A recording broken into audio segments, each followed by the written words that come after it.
The story opens in a modest tattoo parlor run by an elderly, seasoned artist. He's working on a tattoo for a young thug when a subordinate rushes in, handing over an envelope filled with mysterious black sand. The gang members are puzzled, but the old man goes pale. He immediately recognizes the sand as a terrifying omen. It signals the return of a feared group of lethal warriors he once narrowly survived. Shaken, the man tells them these shadow fighters are some of the most vicious and deadly in existence.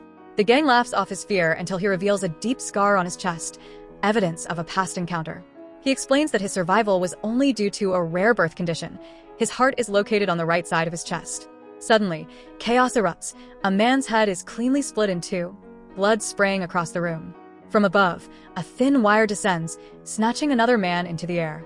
Moments later, only pieces of his insides fall back down. The attackers remain unseen, operating from the shadows and cutting down their targets in a single stroke. It's a massacre. Only when no one remains do these hidden assassins step out of the darkness. We are then introduced to the deadly Ozunu Syndicate in Japan. This covert organization trains orphans from across the globe in ruthless, intensive regimens designed to mold them into silent, efficient killers.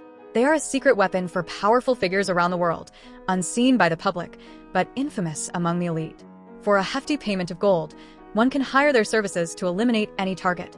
The clan has operated in the shadows for over a century and is suspected of being behind the deaths of global leaders and high-profile figures. Their reputation alone strikes fear into anyone aware of them. Among the new recruits is a boy named Raizo, abandoned by his family and taken in by the clan. Lord Ozunu, the leader, sees something special in him and predicts he will one day take over. As a result, Raizo endures the harshest training and punishment. By the age of 10, his body is marked with scars from countless lessons in pain and discipline. One essential skill is moving without sound. In one brutal exercise, Raizo must cross a creaky floor silently. Any noise results in his feet being slashed by a bladed rope weapon. He struggles to sleep at night due to the pain, but during this time, he experiences compassion for the first time when a girl tends to his wounds. Her name is Kariko, a fellow trainee who questions the clan's violent teachings. Although the children are taught to suppress all emotion, Kariko quietly defies this. She and Raizo form a silent bond, always watching out for each other, though rarely speaking. As years pass, Raizo becomes the most skilled warrior the clan has produced. In a match against an older student named Takashi, he is unfairly beaten with a dirty trick. Instead of correcting the injustice, Ozunu punishes Raizo for weakness, using a crippling finger technique that leaves him writhing in agony. He's left overnight to recover without aid as a test. The next morning, he returns, ready for training, earning Ozunu's approval. Raizo soon surpasses all others, defeating opponents blindfolded and bound. Kariko is proud of him, but grows increasingly disillusioned with the clan's ways. She often disregards minor rules, prompting Raizo to warn her. He fears that if she's caught, her heart could be metaphorically taken. She responds that it already belongs to him, and thus, cannot be stolen. In one session, she's ordered to stab another trainee. Unable to go through with it, she's slashed across the face and thrown into a cage. Raizo secretly visits her, offering her food and water. Days later, during a stormy night, Kariko makes an escape attempt and urges Raizo to leave with her. Despite the chance to escape, Raizo chooses to remain. Loyalty to the clan runs deep. After all, it's the only life he's ever known. Eventually, Kariko is caught and sentenced to death as punishment for her defiance. In a brutal public execution, the senior warrior Takashi drives a blade through her heart as the others watch. A piece of Raizo is shattered in that moment, yet he still clings to the clan's code, burying his grief under allegiance. The story then shifts several years forward to Berlin, where a forensic analyst named Mika is working at Europol's headquarters. She uncovers unsettling evidence suggesting the existence of a covert assassin order. Naively unaware of the danger, she shares her findings with her superior, Maslow. At first, he dismisses her claims, skeptical of the idea that a secret organization of killers could be operating under the radar of the world's governments. But Mika presents a dossier of financial transactions linking political leaders to a string of high-profile deaths. Intrigued, Maslow begins to look deeper. They soon stumble upon past reports from a former intelligence officer, Sabadin, a high-ranking ex-KGB agent, who once made similar claims. As Sabadin's theories gained traction, he was branded mentally unstable, removed from his position, and later found dead under suspicious circumstances. We then learn that Raizo is also in Berlin, living in a rundown apartment while preparing for a mission.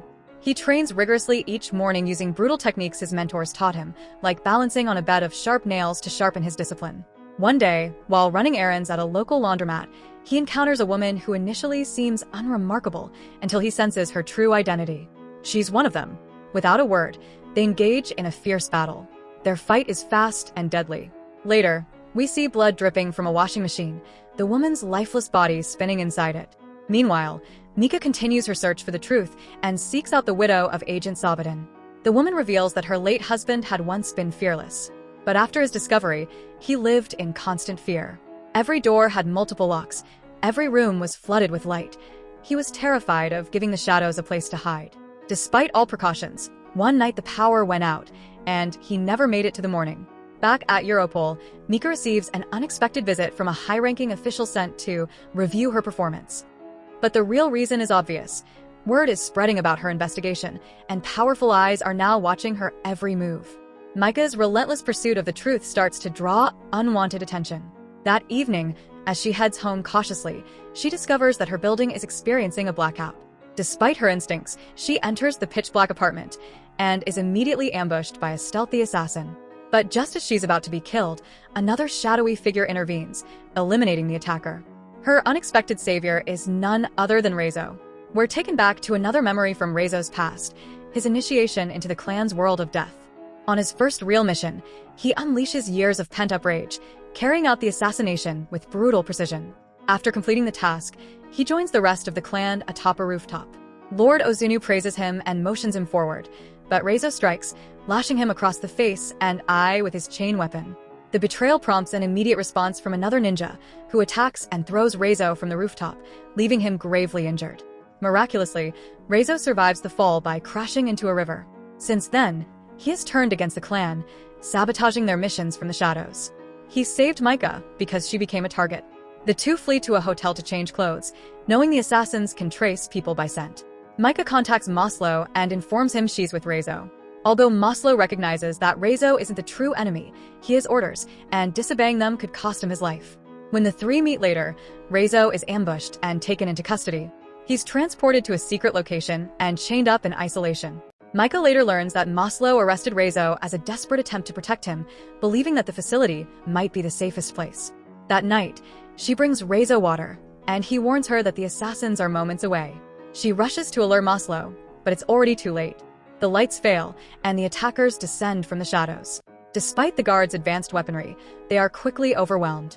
In the chaos, Mika unlocks Raizo's restraints just before a fatal blow lands. He battles the intruders, urging Mika to flee, knowing he can't save both of them. As the most skilled fighter the clan has ever trained, Raizo still struggles against the overwhelming odds. Eventually, he finds himself face-to-face with Takashi, his former rival. Takashi draws his blade, ready to finish Raizo off, but Mika appears just in time, striking him with her car. Severely injured, Raizo is taken to a nearby hotel, refusing medical treatment. Mika stays by his side, quietly talking to his unconscious form, apologizing for her helplessness, and expressing gratitude for her life. She then activates a tracker, alerting Maslow to their location. But before help arrives, the assassins do. They abduct Raizo right before the police get there, leaving only Mika behind. She informs them that he was taken less than 10 minutes earlier. Back at the clan's fortress, Raizo is presented before Ozunu. The clan leader offers him one final chance to submit and return, but Raizo refuses. Ozunu, once convinced Raizo would succeed him, is enraged. He forces Raizo to stand in the exact place where Kariko once died and strikes him with the brutal finger technique multiple times. While most would perish from a single hit, Raizo survives, vomiting blood along with the tracking device. Before the assassins can destroy it, Mika storms the facility with a heavily armed task force. Explosives tear through the compound, leaving little room for the ninjas to hide. The ensuing battle is bloody on both sides. Raizo confronts Takashi and his team. Though outnumbered, he eliminates them all, saving Takashi for last. The final clash between them is vicious and intense. In the end, Raizo triumphs, severing Takashi's limbs and neck. Only one confrontation remains, his old master. He finds Ozunu calmly waiting in a quiet room as chaos rages outside. Ozunu vanishes into the darkness, reappearing behind Raizo with supernatural speed, knocking him into another room. They both draw their blades and engage in a fierce duel. Ozunu claims once more to be Raizo's father, urging him to surrender.